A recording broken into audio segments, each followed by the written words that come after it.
Muchachos, ¿cómo están? Excelente tarde. Espero que estén pasándola muy bien en lo que dentro de lo que cabe en esta contingencia, como siempre se los he comentado. Como siempre les mando muchos saludos a ustedes, a sus familias, a sus hijos. Espero que se estén cuidando mucho entre ustedes y que este periodo lo subsanen. Ya en principio falta muy poco, eso esperemos, para que podamos reincorporarnos a nuestra nueva normalidad, como lo han dicho las autoridades. Y pues antes de ello, definitivamente tendremos que librar nuestras sesiones. Es muy importante concluir este periodo académico. Ya estamos próximos, como ya ustedes lo saben, como se los he referido, a las evaluaciones. Y bueno, pues seguimos entonces dando pie a nuestras clases de Derecho Social, como siempre les comento. Prácticamente ese es el tercer módulo. Recuerden que dentro del Derecho Social estudiamos algunos pormenores en cuanto al derecho del trabajo se refiere. Nos abocamos un poco en torno al derecho agrario y ahorita estamos prácticamente en la última fase, que es el estudio del derecho de la seguridad social. Y refiriéndonos propiamente al derecho de la seguridad social, recuerden que estamos estudiando los conceptos fundamentales, los conceptos básicos, que sobre todo ustedes desde el punto de vista contable pudieran llegar a necesitar o pudieran llegar a auxiliarles en su ejercicio profesional. Y es por ello que estamos determinando o estamos estudiando en estas últimas sesiones, pues sobre todo las maneras, los tipos de salario, las reglas en cuanto a cotización de salario se refiere, que se incluye, que no se incluye. Y bueno, pues vamos a continuar con esta sesión, vamos a seguir estudiando todas estas reglas para determinar la forma en que debemos cotizar de acuerdo a la ley del Seguro Social. Y bueno, pues retomando todos estos conceptos, podemos referir a continuación que algunas de las reglas que seguimos refiriendo en torno a esta cotización son las siguientes. Pues vamos a hablar de una muy particular, y esto es que el mes va a ser para nosotros tomar en consideración en una cotización algún salario. Vamos a hablar de periodos mensuales. El mes va a ser el periodo de pago propiamente de las cuotas. Entonces, hablando propiamente de cuotas que debemos enterar al Seguro Social, vamos a entender el mes como la unidad básica o como un periodo de 30 días por virtud del cual tenemos que pagar las cuotas como patrones al instituto. Y para fijar el salario diario que nosotros tenemos que pagar por semana, lo podemos pagar nosotros como empleadores, como patrones, podemos pagar el salario ya sea por semana, lo podemos pagar de manera quincenal o de manera mensual. Para poder tener ese salario, pues vamos a dividir naturalmente ese salario para obtener ese salario diario de cotización. Lo tenemos que obtener entre el periodo de los días comprendidos de tal manera que vamos a dividir el salario entre los días remunerados, de tal manera que si es semanal lo vamos a dividir entre 7, si es quincenal lo vamos a dividir entre 15 y si es mensual lo vamos a dividir entre 30 respectivamente. Tal es la fórmula que establece la ley del Seguro Social. ¿Ok? Entonces vamos a distribuir estas fechas, vamos a dividirlo de esta manera.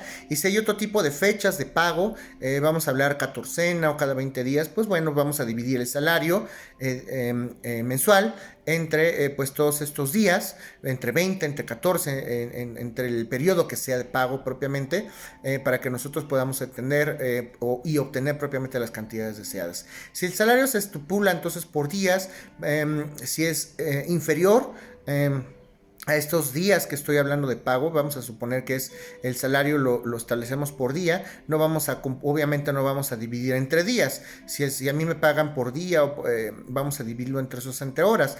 Vamos a considerar entonces los días de jornada y las horas trabajadas para que podamos obtener el resultado adecuado. ¿Ok? Entonces, si el salario se estipula por días, vamos a considerar las horas para determinar cuáles son esas cuotas que debemos enterar. ¿Ok? Bueno, pues si es un salario mixto, vamos a hablar de los salarios mixtos ahora. Es decir, que es un salario mixto, aquel salario que está integrado o compuesto por algunas cuotas variables o algunas cuotas fijas. Vamos a sacar un promedio propiamente de las variables. Cuando existan variables, vamos a dejar nuestra cuota fija. De las variables vamos a sacar un promedio y vamos a sumar ese promedio de las variables a la cuota fija y vamos a determinar de esta manera el salario para que podamos dividirlo entre el periodo de pago, como mencionábamos, que era pues quincenal, mensual o semanal o por el día que sea. ¿Ok? Si hay de todas maneras, si subsisten diferencias, ¿qué pasa si aún después de terminar estos salarios mixtos existen diferencias? y el resultado del salario cotizable es inferior al que me establece la ley de Seguro Social. La ley del Seguro Social tiene un límite mínimo para establecer a los trabajadores sus cuotas obrero-patronales en materia de seguridad social. Si después de realizar estas operaciones aritméticas resultara que es menor el salario que va a enterar el patrón, que va a enterar el patrón al instituto, el patrón definitivamente está obligado a pagar la diferencia de todas estas cuotas al instituto en este sentido. Va a determinar de esta manera el salario y lo va a tener que enterar y vamos a hacerlo de esta manera. Entonces vamos a sacar un promedio, como ya hablábamos, de las cantidades variables y ahora vamos a hablar de otro supuesto. ¿Qué pasa si hay y subsiste una relación laboral por virtud de la cual el trabajador se haya ausentado? ¿Cómo vamos a determinar las cuotas? Si el trabajador se ausentó, vamos a seguir algunas reglas en particular. ¿Qué pasa si las faltas de los trabajadores son por periodos menores a 8 días ininterrumpidos? Bueno, pues entonces el patrón, si todavía el trabajador sigue dado de alta en la empresa y dado de alta en el instituto, no se ha rescindido la relación laboral, pero ha faltado en un promedio de 8 días o menos de manera inmediata. Si las faltas son por periodos de 8 o menos días de manera ininterrumpida, entonces el patrón solamente estará obligado y pagará únicamente al instituto el seguro por enfermedades y maternidad. Solamente tendrá obligación de pagar el seguro en materia de enfermedades y maternidad. Cuando los patrones entonces enteren sus cuotas de la misma regla, vamos a hacer la aclaración correspondiente. Recuerden que para que esto sea respetado por parte del Instituto de los Patrones, esta regla, por virtud de la cual los patrones solamente tendrán que pagar los seguros en materia de enfermedades y maternidad, está supeditada a que los patrones hagan esta aclaración correspondiente del ausentismo propiamente mediante listas de raya, a lo mejor mediante nóminas, para que el instituto respete propiamente y tenga conocimiento de este acontecimiento. Para cotizar entonces vamos a restar los días no trabajados, naturalmente. Si el periodo de ausentismo es mayor a los 8 días, entonces el patrón quedará liberado propiamente de la obligación de pago, siempre y cuando cumpla con los requisitos de ley. Entonces, si el trabajador se ausenta por más de 8 días, el patrón estará liberado de pagar las cuotas siempre y cuando se cumpla con algunas reglas. Y algunas de ellas son las siguientes. Propiamente, en primera instancia, hablemos del Reglamento Interior de Trabajo. Recuerden que es un instrumento que se debe de tener en la fuente de trabajo. En el Reglamento Interior de Trabajo también se pueden fijar criterios para computar y para integrar los salarios bases de cotización en primera instancia. En segunda instancia, bueno, pues cuando nos referimos a ausencias derivadas de incapacidades médicas dadas por el propio Instituto Mexicano del Seguro Social, no va a ser obligatorio pagar esas cuotas obrero-patronales, excepto por lo que se refiere a los temas del ramo de retiro. ¿Okay? En tercera instancia, además, si el trabajador con independencia o independientemente si el trabajador independientemente de que sus cuotas propiamente las recibe sin costo, vamos a pensar, esto es interesante, vamos a hablar de prestaciones propiamente de casa o habitación. ¿Qué pasa si el patrón decide dar más prestaciones que las establecidas en la ley? Y el patrón decide darle casa, habitación y alimentos a los trabajadores. Bueno, pues el salario entonces, optativamente, o casa o alimentos. Si le da casa, el salario del trabajador se tendrá por incrementado en un 25%.